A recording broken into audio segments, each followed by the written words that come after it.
twongeye kubakirana ubwuzu n'urugwiro kuri televiziyo yanyu Mukerarugendo TV.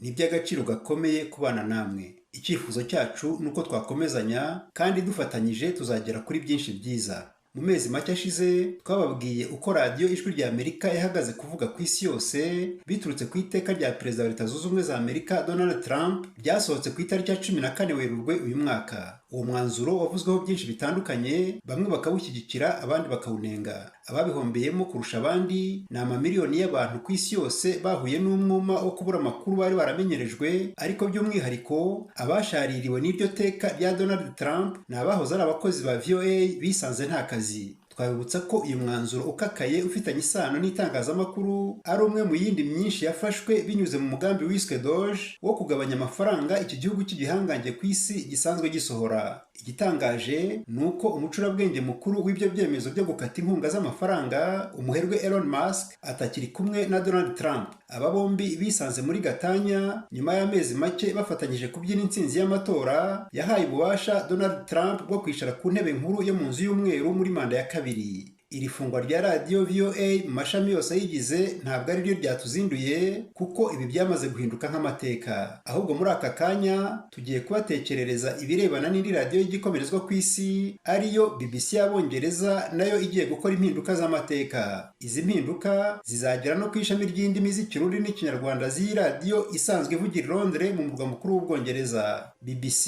ni amagambo y'impine y'Icyongereza ariyo British Broadcasting Corporation. Ni igitangazamakuru kimaze igihe kirenga ikinyejana kibayeho, kuko BBC yatangiye gukora mu mwaka w'1922. Mu gihe iyi radiyo ikunze kwiyita akazina k'ubuhizi ka radiyo y'icyitegererezo Radio de Référence igiye kwizihiza isabukuru y'imyaka 103 imaze ifunguye imiryango, amwe mu mashami yayo arimo na BBC gahuzamiryango yo mu Kirundi n'Ikinyarwanda ari hafi gukurwa mu mujyi mwiza wa Londres akimurirwa ahandi. Mbere yo kurambura iyi ngingo yerekeranye n'izi mpinduka zikomeye, ni munyemerere turebere hamwe amateka y'iri shami ry'Ikirundi n'Ikinyarwanda rya BBC, cyane cyane ko benshi mu badukurikiye dufitanye isano naryo nk'abasanzwe bakoresha izi ndimi zombi.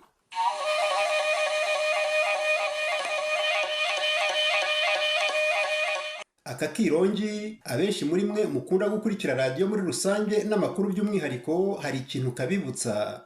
Hari mu kwezi kwa 9 mu mwaka w'1994 ubwo iri shami rivuga amakuru mu Kinyarwanda n'Ikirundi ryatangizwaga kuri BBC. Ni igitekerezo cyaturutse ku banyamakuru batatu bari basanzwe bakorera BBC mu rurimi rw'Igiswahili ku cyicaro cyayo i Londres mu Bwongereza. Abo bantu batatu babaye rubimburirangabo mu gutangiza iryo shami rishya rigenewe Abarundi n'Abanyarwanda. Ni Abarundi babiri aribo Karenga Ramadani na Faith Nindeba, hakiyongeraho Umunyarwanda ari Yusufu Mugenzi. Aba bose bari abakorera muri iri shami rishya ry'Ikirundi n'Ikinyarwanda. Iyi gahunda nshya kuri BBC yahawe izina rya gahuzamiryango, izina ryatekerejwe na Ari Yusufu Mugenzi. Ibiganiro byamaraga iminota 5 yonyine byibanda ku matangazo yari agamije guhuza imiryango y'Abarundi n'Abanyarwanda yari yaratatanye biturutse ku ntambara yavuzaga ubuhuha mu Burundi na jenoside yakorewe Abatutsi mu Rwanda mu mwaka w'1994. Nk'uko tumaze kubivuga, abanyamakuru batatu bari bamaze gutangiza BBC gahuzamiryango, ariko ubuyobozi bwa BBC nyirizina nta mafaranga bwageneraga iryo shami rishya, cyane cyane ko bwavugaga ko abaritangije babikoze ku giti cyabo. Ubushobozi bwo kugira ngo ibiganiro bishobore gukorwa bwatangwaga n'imiryango y'abagiraneza irimo Save the Children, Oxfam, umuryango utabara imbabare n'ishami rya ONU ryita ku mpunzi HCR. Nyuma y'uko kwipanga akazi kwa Ari Yusufu Mugenzi, Karenga Ramadani na Faith Nindeba, BBC gahuzamiryango yatangiye kwaguka buhoro buhoro, hiyongeramo andi maboko ndetse n'ubuyobozi bukuru bwa BBC nyirizina butangira gushyiramo ingengo y'imari. Uko niko hinjiyemo nyakwigendera Rolanda Yuhurume wari usanzwe akora mu ishami rya BBC rikoresha ururimi rw'Igifaransa. Muri iki gihe cy'imyaka 30 BBC gahuza imaze itambutse ibiganiro bigenewe akarere k'ibiyaga bigari ku cyicaro cyayo cy'i Londres, hakoreye abanyamakuru batandukanye b'Abanyarwanda n'Abarundi. Duhereye ku Banyarwanda, usibye Ari Yusufu Mugenzi wabaye imbanza kwasa kuri BBC gahuza, haje kandi Ernest Sagaga, Veniste Nshimiyimana, Felin Gakwaya, Jean-Claude Nkubito, Jacques Niyitegeka, Victoria Uwonkunda na Prudence Ngiyumva. Mu gisata cy'Ikirundi, nyuma ya Faith Nindeba, Karenga Ramadani na Rolanda Yuhurume, abandi binjiye muri BBC gahuzamiryango i Londres barimo Marie Jose Nyonzima, Robert Patrick Misigaro, Prime Ndikumagenge, Florentine Kwizera, Nina Iradukunda n'abandi. BBC gahuzamiryango ntabwo icyumvikana kuri FM ku butaka bw'u Rwanda.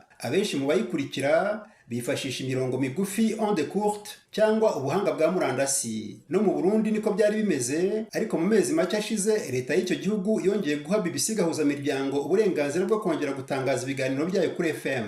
Tugarutse ku mpinduka nyirizina zirimo gukomanga mu nzego zitandukanye za radio BBC y'Abongereza, amashami atandukanye yayo agiye gufungwa i Londres mu Bwongereza yimurirwa ahandi. Ku ikubitiro, ishami rya BBC ry'ururimi rw'Igithai rizajyanwa gukorera i Bangkok mu murwa mukuru wa Thailand. Irindi shami rya BBC rizimurwa ni ishami ry'ururimi rw'Igikoreya rizajya gukorera mu mujyi wa Seoul muri Korea y'Epfo. Ishami rya BBC ritangaza ibiganiro mu rurimi rwa Bangla cyangwa Bengali, ururimi rukoreshwa muri Bangladesh, naryo rizavanwa ku cyicaro cy'i Londres. BBC Bengali izahita ijya gukorera mu mujyi wa Dhaka muri Bangladesh. Ishami rya BBC gahuzamiryango mu Kirundi no mu Kinyarwanda naryo ntabwo rizakomeza gukorera i Londres mu murwa mukuru w'Ubwongereza. Ibiro by'iri shami ndetse n'andi mashami akoresha indimi zindi zo muri Afurika bizimurirwa i Nairobi muri Kenya. Ahangaha i Nairobi n'ubundi hari hasanzwe icyicaro cya BBC mu karere, ndetse hari n'abanyamakuru b'Abanyarwanda n'Abarundi bari bamaze igihe bakorerayo. Ubuyobozi bukuru bwa BBC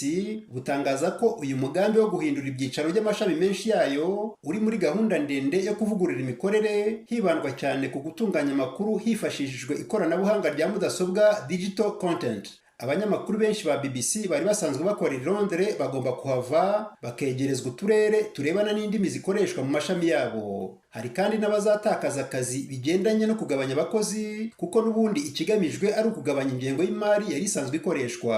Radio BBC ivuga mu ndimi 41, 12 muri zo zikaba ari zo ku mugabane wa Afurika. Twongere tubashimire umwanya wanyu w'agaciro gakomeye. Mwakoze kubana natwe, amashimwe menshi kubamaze kudukorera subscribe, abatarayikora nabo ntarirarenga. Dukore kandi like na share, ari nako dutanga ibitekerezo.